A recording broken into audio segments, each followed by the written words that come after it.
বুলি বলে, আমি ফাঁকা আওয়াজ দিচ্ছি না। সবাই এটা দেখার আগে নাক চাপা দাও।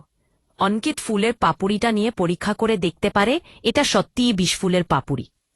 সেই সময় প্রিয়া বুলির হাতে সেন্টের বোতল দেখে জিজ্ঞেস করে, তুমি এটা নিয়ে এখানে কি করছ? তুমি তো ঘরে লুকিয়েছিলে, তুমি মিশাওনি তো? রিচা বুলি ঝুড়ি নিয়ে এসে বলে, এখানে সবাই চেক করে দেখো তো এর মাঝে এই ফুলটা রয়েছে কিনা। তখন বুলিও বলে, আমি সেন্টের বোতল নিয়ে এসেছিলাম ভালো সাহেবকে দেওয়ার জন্য, তার মন ভালো করতে। কেন, আমি কি তার চুলটা কেটে দিয়েছি? পারে। থামি বলে, তুমি তো বাইরে থেকে এসেছ, তোমার উপরে বারবার কেউ আঙুল তুললে তোমার কি ভালো লাগবে?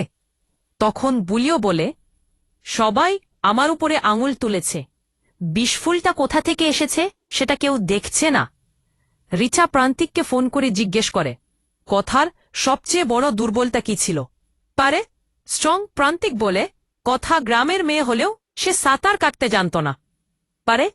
বুলির ঘরে এসে রানী বলে, এ কি প্যাঁচার হাতটা দেখেছি, এই নোটাটা সত্যি সত্যি ওরেই। তখন বলে, আজ ভালো সাহেব যদি আমার বস্তিতে গিয়ে জামা না করতেন তাহলে আমাকে পালিয়ে এখানে চলে আসতে হতো না। স্ট্রং অঙ্কিত নিজেই ল্যাবে টেস্ট করে জানতে পারে বুনি একমাত্র সত্যি কথা বলছিল। এরপর রাজা রানী এসে সবার সামনে বলে, বুলিকে কোথাও খুঁজে পাওয়া যাচ্ছে না।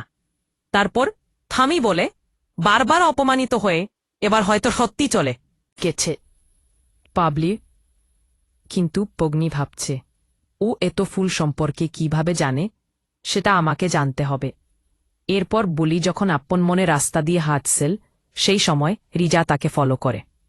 বুলি এক পুকুর পাড়ে এসে বসলে রিজা ভাবে, এত মেঘনা চাইলেও যা পারে না, এবার বুলিকে পুকুরে ফেলে দিয়ে আমি প্রমাণ করব ও কথা কিনা। চাইলে আমি এটাকে নাট্যরূপে সাজিয়ে বা স্ক্রিপ্ট আকারে দিতেও পারি ইউটিউব ভিডিওর জন্য। বলো কেমন ভাবে চাও?